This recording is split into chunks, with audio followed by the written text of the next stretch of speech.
आज हम 2019 में हुए एक बड़े ही दिलचस्प क्रिकेट टूर पर नजर डालने वाले हैं। ये दौरा रिचमंड में रोडीज और स्प्लिटीज नाम की दो टीमों के बीच खेला गया था और हमारे पास कोई मामूली रिपोर्ट नहीं, बल्कि हर मैच का मतलब पूरा कच्चा चिट्ठा है। हर बॉल का डेटा, स्कोर कार्ड्स, खिलाड़ियों के आंकड़े, सब कुछ। बिल्कुल, और ये आंकड़े सिर्फ रन और विकेट नहीं बताते, ये एक पूरी कहानी बयां करते हैं। एक ऐसी कहानी जिसमें मोमेंटम किसी पेंडुलम की तरह एक टीम से दूसरी टीम की तरफ घूमता रहा। हम देखेंगे कि कैसे खेल का फॉर्मेट बदलने से टीमों की किस्मत भी बदल गई और कैसे कुछ खिलाड़ियों ने ऐसा प्रदर्शन किया जो सबसे अलग था। और सबसे हैरान करने वाली बात तो ये है कि इस दौरे को 3 हिस्सों में बांटा गया था, T10, T25 और T50, और आखिर में पूरी सीरीज 7-7 से ड्रॉ हो गई। तो सवाल यही उठता है कि अगर स्कोर लाइन बराबर थी तो क्या इन आंकड़ों की गहराई में जाकर हम पता लगा सकते हैं कि असल में कौन सी टीम बीस साबित हुई? चलो इन नंबर्स को जरा खोद कर देखते हैं कि असल कहानी क्या है। तो शुरुआत करते हैं सबसे छोटे और सबसे तेज फॉर्मेट से, T10, 5 मैचों की सीरीज। यहाँ तो नतीजा बिल्कुल बराबरी का रहा। रोडीज ने 2 मैच जीते, स्प्लिटीज ने 2 और 1 मैच टाई हो गया। मतलब यहाँ तो कोई किसी से कम नहीं था। सही कहा। T10 में आपको सोचने का ज्यादा वक्त मिलता ही नहीं है, पहली बॉल से ही मारधाड़ शुरू हो जाती है। रोडीज ने पहले 2 मैच जीतकर एक तरह से एक मनोवैज्ञानिक बढ़त बना ली थी। ऐसा लगा कि शायद उस फॉर्मेट को डोमिनेट करेंगे, लेकिन स्प्लिटीज ने जबरदस्त वापसी की। उन्होंने अगले 2 मैच जीतकर दिखा दिया कि वो भी किसी से कम नहीं है।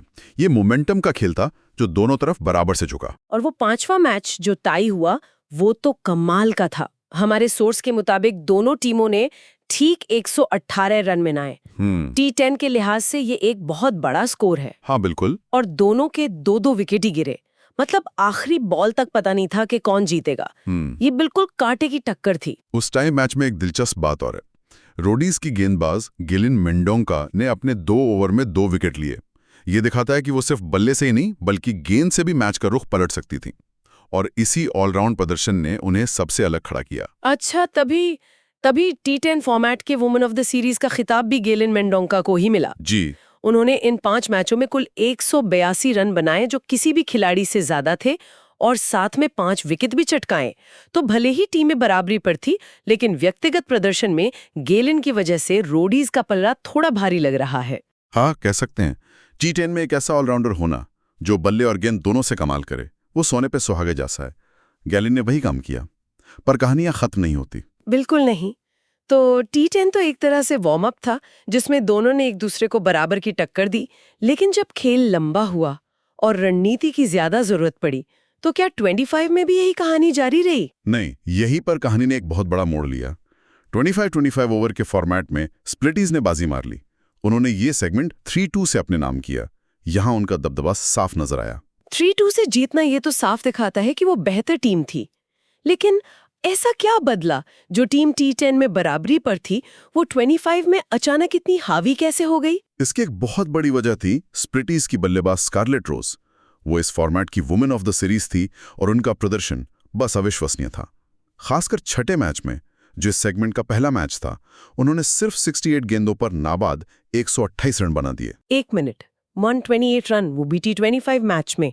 ये तो किसी भी स्तर के क्रिकेट में एक तूफानी पारी मानी जाएगी। इस एक पारी ने तो रोडीज का मनोबल ही तोड़ दिया होगा। बिल्कुल, उस पारी ने पूरी सीरीज का टोन सेट कर दिया। ऐसा लगा कि स्प्लिटीज को समझ आ गया था कि उनके पास एक ऐसा हथियार है जो रोडीज के पास नहीं है। T20 फॉर्मेट ने स्कारलेट रोज को पिच पर जमने और फिर अपने शॉट खेलने का पूरा मौका दिया, और उन्होंने इसका भरपूर फायदा उठाया। उनके पास T10 से ज्यादा गेंदें थी अपनी पारी को बनाने के लिए। और गेंदबाजी का क्या? सिर्फ एक खिलाड़ी के दम पर तो सीरीज नहीं जीती जा सकती। 10वें और आखिरी T25 मैच के स्कोर कार्ड में एक और नाम चमक रहा है, प्रियमवदा कांत। हाँ, प्रियमवदा कांत। उस निर्णायक मैच में उन्होंने 4 ओवर में सिर्फ 22 रन देकर 3 अहम विकेट लिए। दूसरी तरफ रोडीज की टीम दबाव में बिखर गई और सिर्फ 155 रन ही बना सकी, जो इस फॉर्मेट में उनका सबसे कम स्कोर था। अच्छा, तो ये सिर्फ स्कारलेट की बल्लेबाजी नहीं थी। स्प्लिटीज की गेंदबाजी ने भी अहम मौकों पर रोडीज के बल्लेबाजों पर लगाम कसी। आंकड़ों में भी स्प्लिटीज ने T25 में रोडीज से थोड़े ज्यादा रन बनाए, कुल 950 रन, जबकि रोडीज ने 912 रन बनाए। ये छोटा सा अंतर ही जीत हार का फैसला कर गया। तो T10 में बराबरी के बाद T25 में स्प्लिटीज ने अपना दबदबा दिखाया। ये तो किसी फिल्मी कहानी जैसा है। तो अब आते हैं सबसे लंबे और शायद सबसे मुश्किल फॉर्मेट पर, T50। यहाँ तो मोमेंटम को फिर से पलटना ही था, है ना? और वो पलटा भी। T50 में रोडीज ने जबरदस्त वापसी की और ये सेगमेंट 3-2 से अपने नाम कर लिया। उन्होंने दिखाया कि लंबे फॉर्मेट में धैर्य और टीम वर्क की ज्यादा अहमियत होती है, और शायद इस मामले में वो 20 साबित हुए। लेकिन यहाँ एक पेंच है। सोर्स के मुताबिक रोडीज ने सेगमेंट तो जीता, पर T50 की वुमेन ऑफ द सीरीज का खिताब फिर से स्प्लिटीज की स्कारलेट रोज को ही मिला। हाँ, ये कैसे हो सकता है? हारने वाली टीम का खिलाड़ी सबसे बेहतरीन कैसे चुना गया? ये इस दौरे का सबसे दिलचस्प पहलू है। ये व्यक्तिगत प्रतिभा और टीम की जीत के बीच के फर्क को दिखाता है। आंकड़ों को देखें तो स्कारलेट रोज ने T50 फॉर्मेट में भी सबसे ज्यादा रन बनाए, कुल 410 रन। वो लगातार रन बना रही थी, लेकिन शायद उनकी पारियां टीम को जीत दिलाने के लिए काफी नहीं थी। अच्छा, तो ये वन वुमेन आर्मी बनाम एक बेहतर टीम एफर्ट वाला मामला था। कुछ हद तक हाँ। जैसे 11वें मैच को देखिए, रोडीज वो मैच सिर्फ 2 रनों से जीती। सिर्फ 2 रन से? हाँ, ये बहुत ही करीबी मुकाबला था। इसमें किसी एक खिलाड़ी ने शतक नहीं बनाया, बल्कि छोटे छोटे योगदानों ने टीम को जीत दिलाई। और फिर 14वें मैच में गैलन मेंडोका ने 148 रनों की एक मैच जिताने वाली पारी खेली। वो अंत तक डटी रहीं और अपनी टीम को एक बड़े स्कोर तक पहुंचाया। समझ गई। तो स्कारलेट रोज शायद हर मैच में 70-80 रन बना रही थी। हाँ, कंसिस्टेंट थी। लेकिन गैलन मेंडोका ने एक मैच में 148 रन बनाकर मैच का रुख ही पलट दिया। ये दिखाता है कि सिर्फ रन बनाना ही काफी नहीं, सही समय पर रन बनाना ज्यादा जरूरी है। बिल्कुल। T10 में आपको पारी को बनाना पड़ता है, पार्टनरशिप बनानी पड़ती है। शायद रोडीज की टीम इस काम में बेहतर थी। उन्होंने अहम मौकों पर विकेट नहीं खोए और सामूहिक रूप से बेहतर प्रदर्शन किया। स्कारलेट रोज अकेली लड़ती रहीं, लेकिन क्रिकेट एक टीम गेम है और लंबे फॉर्मेट में ये बात और भी ज्यादा सच हो जाती है। तो कुल मिलाकर T10 ड्रॉ रहा, T25 स्प्लिटीज के नाम, और T50 रोडीज ने जीता। अंत में पूरी सीरीज 7-7 जीत और एक टाई के साथ बराबरी पर खत्म हुई। यानी कागज पर तो कोई विजेता नहीं है, पर क्या आंकड़े कुछ और कहते हैं? जब हम सिर्फ जीत हार से आगे बढ़कर पूरे टूर्नामेंट के आंकड़ों को देखते हैं, तो स्कारलेट रोज का नाम सबसे ऊपर चमकता है। उन्हें overall women of the series का खिताब मिला। कुल रनों के मामले में वो सबसे आगे थीं, उनका स्ट्राइक रेट भी बेहतरीन था, और हमारे सोर्स के मुताबिक पॉइंट सिस्टम में भी वो 7,658 पॉइंट्स के साथ पहले नंबर पर थी, जो दूसरे नंबर के खिलाड़ी से काफी ज्यादा है। लेकिन अगर ऐसा है तो फिर ये बहस ही क्यों?